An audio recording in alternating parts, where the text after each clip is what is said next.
Many martial arts students train for a few years, but Aikido practitioners often stay for decades.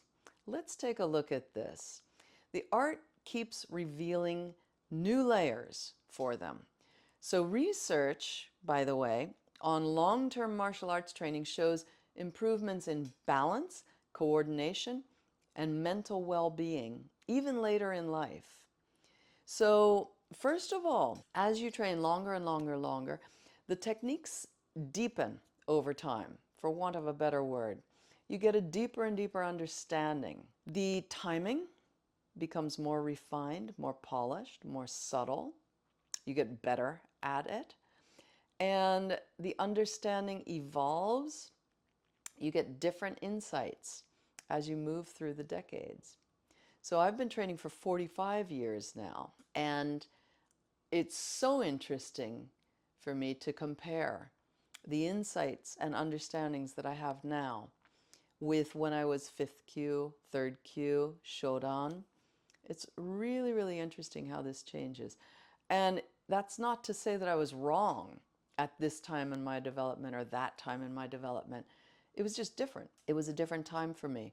I had a different body, different mentality. An interesting memory that comes to me is training with Johouji-san. When I was living in Japan, there was a gentleman who was, I think, 62 or 63. He was a Yudansha. I don't know what rank, but I had so much admiration for him. We were all in our 20s and 30s at that time. Maybe a couple of my senpai were in their 40s. And then there was Johouji-san, who was like 62, 65, something. And he was sweating by the time he arrived at the dojo. And wouldn't you know it, by the way, the last, 20 meters to the dojo is all uphill with a staircase at the end. So anyway, we all said like, oh, we're already warmed up by the time we get here. So, and on those days when it was like 90 degrees Fahrenheit, 100 degrees Fahrenheit, oh my gosh, you were already drenched in sweat by the time you arrived at the dojo. Anyway, there was Johouji-san, and we would train together, and I would pretend to have miscounted. They were really demanding classes, and we were so much younger than him. When I would see that he was like really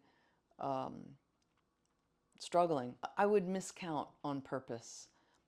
And he had pride, so I didn't want to say, oh, don't worry, just throw me, because then he would probably feel embarrassed. So I would grab him 4 times, then I'd grab him a 5th time, grab him a 6th time, grab him a 7th time, and grab him an 8th time. And it was so, like in the summertime, it was so hot, you know, and so he truly might not have noticed until he said something. Sometimes it would be like 8 or 10 throws, and then he'd say, wait, wasn't that 4 already? And I'd say, oh, sorry, you know, pretend that I didn't know. It was so great that Johouji-san was able to train, especially in those intense classes, at the age of 60, whatever he was, in among all those 20-somethings and 30-somethings. So I mean, since I was in my late 20s, it didn't occur to me to ask him, like, hey, how does that feel to be your age and training with all of us? And, you know, what keeps you coming back and all of that? I didn't think to ask him that. It would have surely been very interesting. And I just thought it was great that he was training, because it was demanding. The second point that I want to go over is how the training changes you, yourself, through the years. I believe that some of the gifts that Aikido gives us when we train years and years is that we develop patience, patience with ourselves, patience with others, and we develop awareness, for sure. Awareness of ourselves and awareness of others, internal awareness, external awareness. For example, I don't know if this is good or bad, actually. I think sometimes I'm a little too sensitive. If I'm walking down the sidewalk and it's a busy day and somebody's walking a little too close behind me, it kind of drives me crazy. And I have to step to the side and let them go past me sometimes. They're just too close. And other people don't seem to be bothered by it. But I think that maybe Aikido has heightened my awareness and sensitivity in this way. Also, calmness. I think it helps us cultivate calm. And this is a really fantastic skill to have. One time a friend of mine introduced me. I was walking up to them and he was saying something to the person he was with. And then finally when I got there, we just said hello or had some greeting or something. And then he said to this person, "Oh, this is Leah. She's a longtime Aikido instructor." And this woman said, "Oh, that's why." And I said, "That's why what?" She said, "I don't know. There was just something about you. Like, And I said, "What? Like what?" And she said, "Calm." She said, "You just seem very calm." I said, "Wow, cool. It's paying off.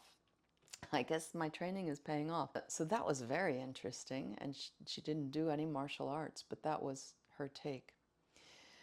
Then the third point that I want to make on this topic, the community. So this is the other reason why Aikido people often continue training for years and years, is the community. I know that in some dojos of other martial arts, there is a strong community, but in others I've heard that people go, they train, they go home. That's it. But the ones that have a strong sense of community, those are the ones where usually people stick around longer. And I think that many Aikido dojos, not all, but many Aikido dojos have a stronger community feeling than some other martial arts. So this keeps people engaged. Training partners want to support each other in their growth. The teacher is there for guidance and support as well. And another thing, in Aikido, there's contact constantly. We're different from karate in that we don't have these solo kata. And I think this paired training for 90 minutes or 60 minutes, whatever your dojo does, you're paired up with this person, you're paired up with that person. I think it adds another level of intimacy. I think it's much more intimate than doing solo kata. Your body picks up more information from the person, and it just is more intimate. I'm curious to know, by the way, put a comment in the comments section if you think that's a crazy statement or if you agree with that. In conclusion, I think that Aikido lends itself very well to a practice that spans decades. Let me know what you think in the comments section. Also, before we wrap it up, I will be giving one special class in Boston tomorrow night, one night only. And then in a couple of weeks, at the middle of this month, July 15th through 19th, I'll be teaching in Los Angeles for the 30th anniversary summer camp and celebration. It is the 30th anniversary of AKI USA, the organization that I started 30 years ago when I came back from Japan. I hope you can join us. Registration is closing soon. So if you want to join us, find the link in the description below and come along to that.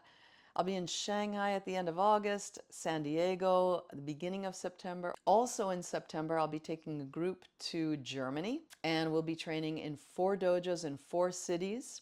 We'll be in Heidelberg, Bonn, Dusseldorf, and Zende. And we'll also be having some master classes off the mat as well. So please join us if you have any interest in that. Just click on the link in the description, get all the info. Hope to see you there. Thanks so much for joining me today. See you again next time. Bye-bye.